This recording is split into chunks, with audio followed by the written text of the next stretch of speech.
Tapi kalau sekadar tuan-tuan duduk kat kondo belakang tu, ke sini, jangan mengada ambil rusuh pula. Kan? Tak puasa dia, relax je.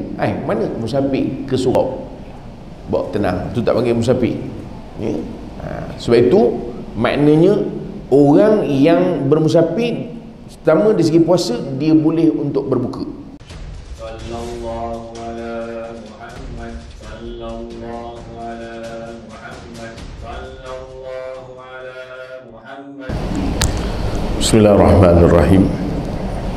Assalamualaikum warahmatullahi wabarakatuh.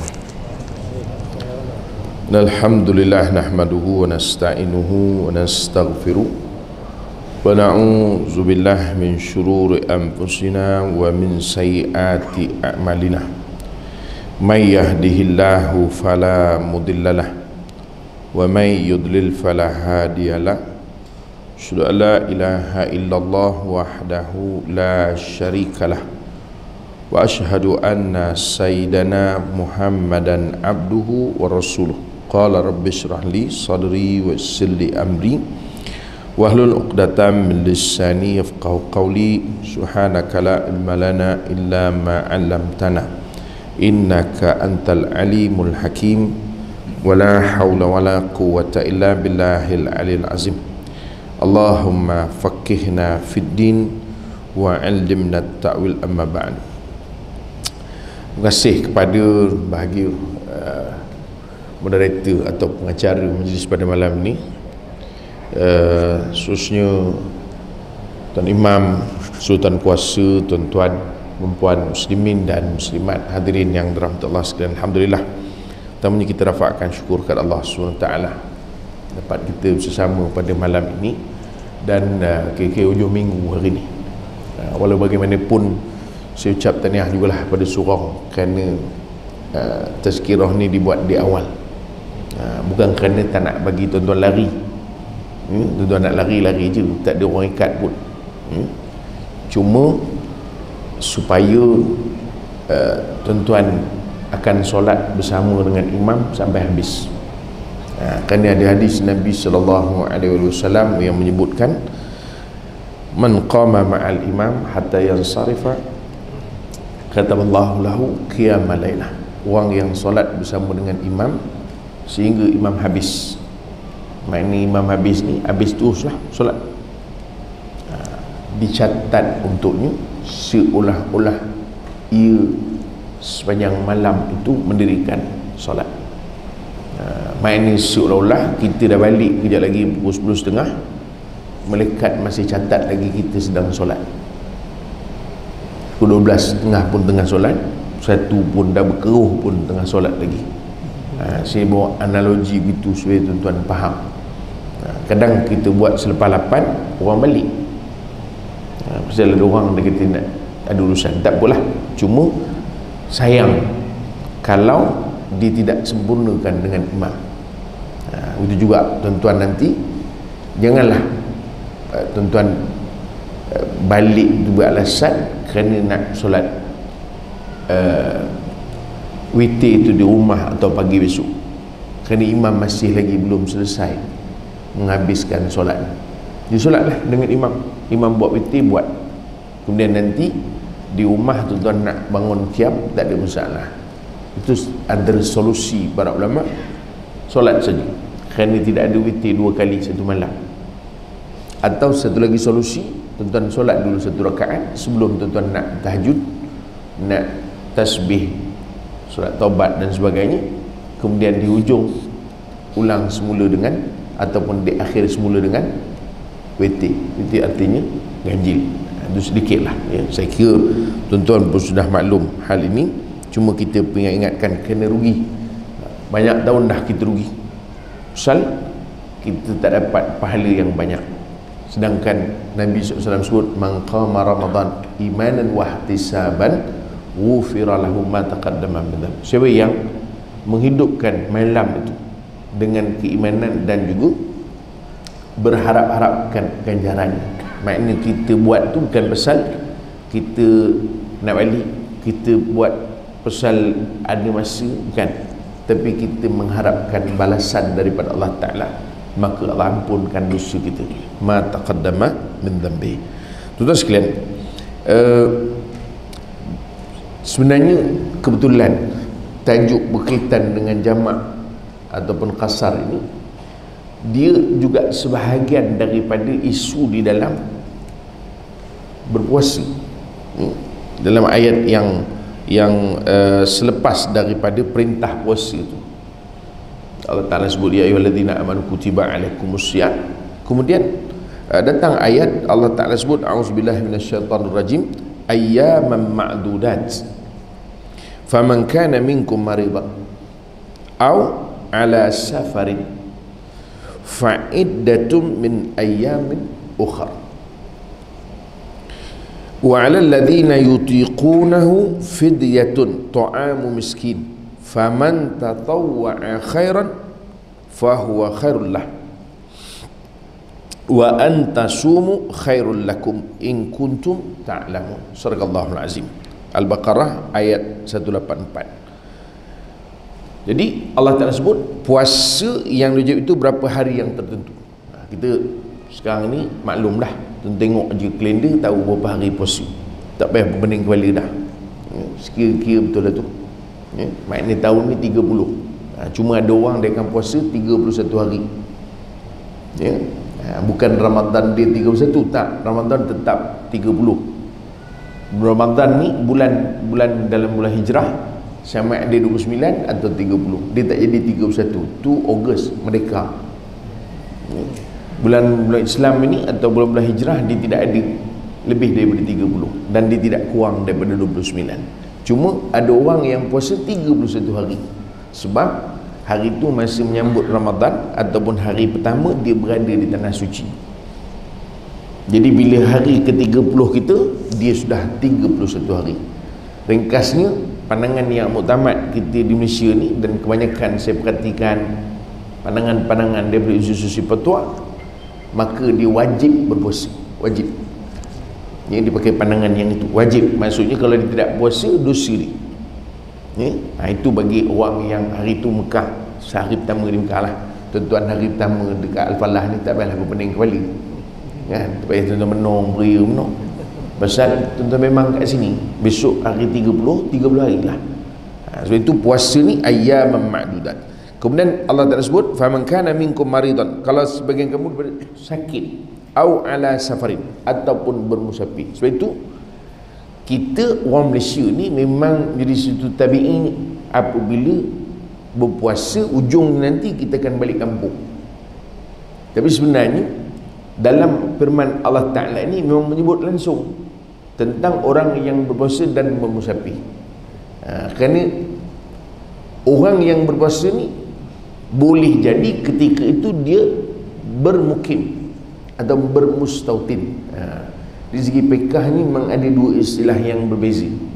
Orang yang bermukim artinya dia menetap di suatu tempat lebih daripada 3 hari, tak masuk hari esok, hari keluar. Itu panjanglah kita cerita, lain tahun tak semain tarawih kita malam petang. Yang kedua dengan mustautin. Mustautin ni maknanya orang itu memang orang tempatan tu. Mukim ini boleh jadi dengan sebab keberadaan itu melebihi tempoh ataupun pada kadar tempoh yang menentukan bahawa dia bukan lagi orang musafir. Tahulah, boleh faham tak boleh faham. Contohlah tuan-tuan ni datang daripada Pahang, duduk di Cepaka ni. Hari ni hari apa? Jumaat, Sabtu. Tuan-tuan sampai semalam Jumaat, Sabtu, Ahad, Senin balik ke Pahang, sampai itu Jumaat. Asasnya masih lagi belum dipanggil mukim, kerana 4 hari ni, hari itu sampai, besok Ahad balik. Jadi maka 2 hari ni belum lagi dikira sebagai mukim, masih lagi musafir. Maknanya dia nak jamak, dia nak qasar boleh, tak ada masalah, kan? Itu asas dia begitu. Orang yang mustautin, dia memang duduk sini, cuma kerja di Production.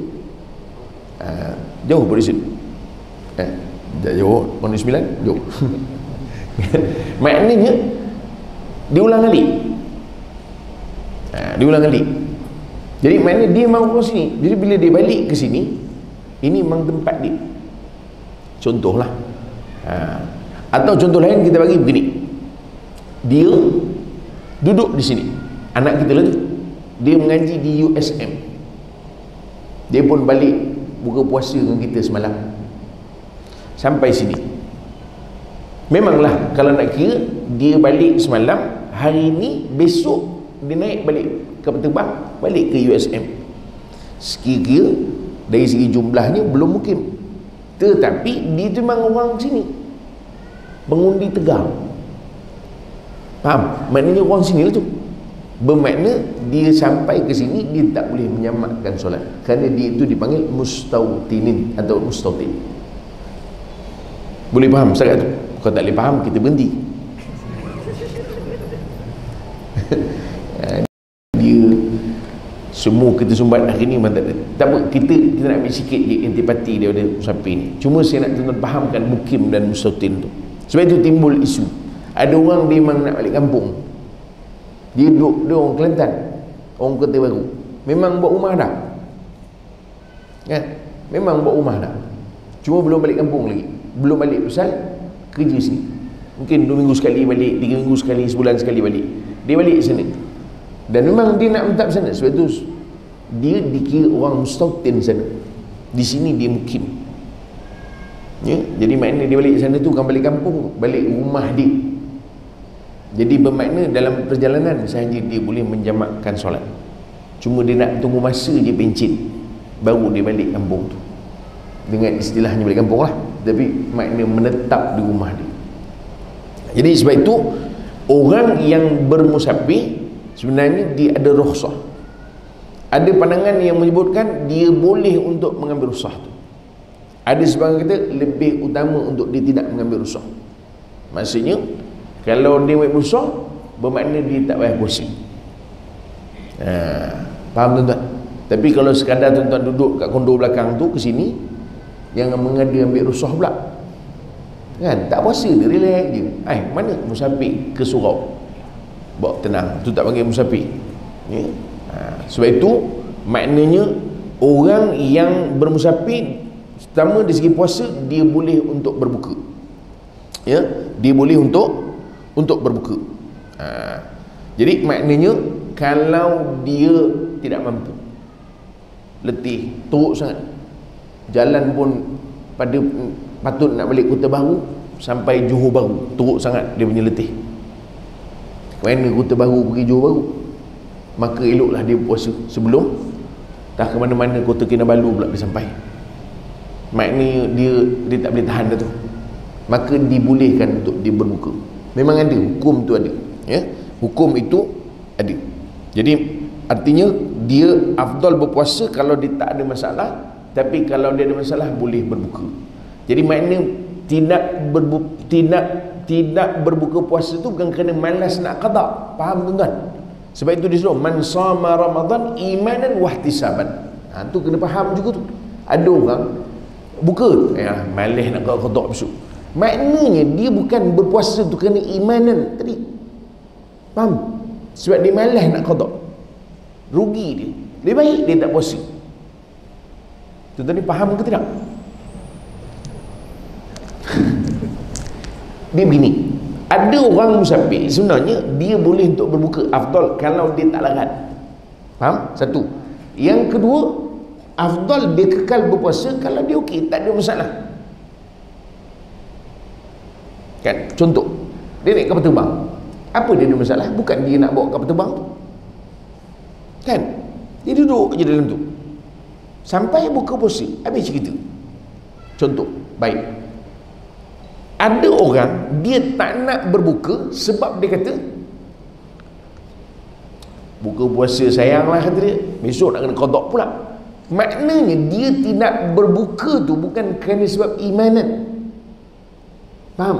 Bukan kerana dia atas menuruti perintah Allah Ta'ala, tapi kerana dia malas nak mengqadakan. Tapi kalau saya tak ada apa, dia kata saya kalau sekadar balik Kota Baru boleh puasa, tak ada masalah, 3 hari berturut puasa pun okey lagi, naik kapal terbang, memanglah. So okey, tak ada masalah. Atau saya boleh mandu jauh pun tak ada masalah kalau puasa. Nanti sampai Pahang baru saya buka. Boleh tahan, tak ada masalah, biasalah. Okey, orang ini maknanya dia berpuasa kerana imanan, kerana dia tidak berbuka kerana dia mampu, atau dia berbuka kerana dia dibenarkan untuk berbuka. Tapi kalau dia tak nak buka sebab nanti malas nak ganti, nanti susah nak ganti, bermakna bukan dia buat itu kerana perintah Allah Ta'ala. Tuan-tuan jelas di situ. Sama juga kita tarawih ni. Tuan-tuan tarawih, kenapa tarawih? Oh, sebab Ramadan dia ada tarawih, lepas ni mana ada tarawih. Bermakna bukan kerana kita diperintahkan. Sebab itu kita diajar untuk melakukan sesuatu ati Allah wa ati Rasul, taat kepada Allah dan taat kepada Rasul, itu saja. Kenapa tarawih? Kerana dicontohkan oleh Nabi SAW. Kemudian Sayyidina Umar pesan supaya bertarawih secara berjemaah. Bermakna kita buat atas keimanan, dan kita tinggal juga dengan sebab iman kita. Itu konsep yang diterap dalam bulan Ramadan. Itu yang disebut man shoma Ramadan, man qama Ramadan imanan wa ihtisaban. Ini kita kena tune balik cara kita berfikir. Jangan sekadar buat nanti kita rugi. Sekadar buat, kan? Sekadar buat saja. Kenapa makan kurma? Dia kata buka puasa kan sunat makan kurma. Kurma tak ada, makan je lah apa benda manis pun, tepung pelita pun okey. Sunnah apa ke benda tu?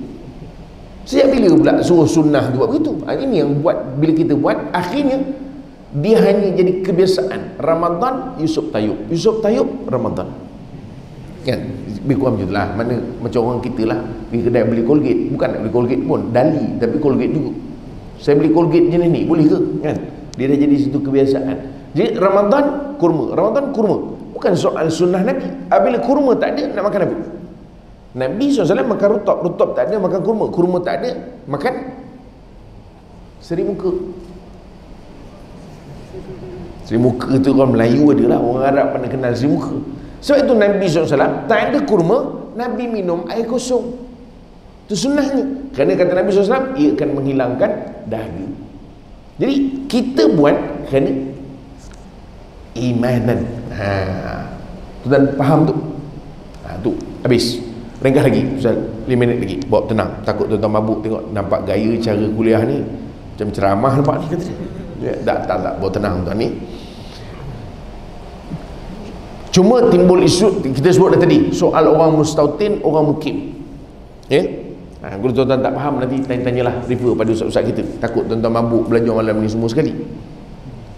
Cuma isu yang selalu berbangkit pada orang yang bermusafir ialah soalnya nak qada pula, nak rusah ke tak rusah, nak qasar ke tak qasar, jamak ke tak jamak. Ringkasnya tuan, ada hadis yang menyebutkan bahawa Nabi SAW beritahu Allah suka kita ambil rusah itu sebagaimana Allah suka beri rusah tu pada kita. Bukan soal kita rasa kita selesa mandu zuhur 4 rakaat, nanti kan asam 4 rakaat. Tak. Soalnya mengajar diri kita apa yang diberikan Allah Ta'ala, itu yang kita suka untuk ambil. Itu dalam konteks solat. Maka kalau kita cukup bermusafir, maka kita boleh untuk mengambil rusah, memendekkan solat dan menghubungkan. Cuma sikit lah, saya nak masa singkat ni, saya nak pesankan untuk orang bermusafir. Kita bermusafir, kita solat dalam perjalanan, nama pun musafir, jarang solat dekat rumah. Tuan-tuan faham ke tidak? Musafir apa ke benda solat kat rumah tak habis-habis. Saya musafir hari ni, sembahyang kat mana? Dekat rumah saya lah. Dia musafir daripada dapur ke hall je. Cuma kita apabila solat musafir, kita solat di RNR, jangan ingat kita seorang saja nak masuk syurga. Faham? Ini yang saya nak pesankan. Pasal ramai orang beratur semayang ke belakang, bukan main berlagu lagi di semayang. Orang semua dalam keadaan nak menyelesaikan tanggungjawab. Sebab itu kalau solat di RNR yang ringkas, wirid dalam kereta, tak payah nanti astagfirullahalazim, astagfirullah. Orang kat belakang tengok je. Aku hentak haji ni memang istighfar dia sampai sudah kan. Ini kita tidak ada dipanggil apa istilah pertimbangan yang wajar untuk kita. Jadi tuan, solat selesai, Assalamualaikum warahmatullahi, Assalamualaikum warahmatullahi, pergi kat kereta, wirid dan doa baru jalan. Tapi dah masuk kereta memang tak ada wirid dah, doa pun tak ada, doa perjalanan pun tak ada, wassalam. Jadi itu yang saya nak pesan sikit lah tuan-tuan, berkaitan dengan solat orang musafir, supaya kita ada dipanggil aware, ada prihatin kepada orang lain. Jangan kita fikir diri kita saja, kerana kita ni musafir, semua orang musafir. Jadi kita bagi ruang. Selesai, Assalamualaikum warahmatullahi, Assalamualaikum warahmatullahi, jalan. Assalamualaikum warahmatullahi, Assalamualaikum warahmatullahi, jalan. Sebab itu kalau waktu pun sudah lewat, tak payah nak kita nak berwuduk tu bereria penuh. Pasal waktu lewat ni 10 minit lagi nak maghrib. Tuan-tuan elok pula dia bertenang-tenang. Bang, nak tenang-tenang lepas azan maghrib tadi sembahyang, bukan sekarang.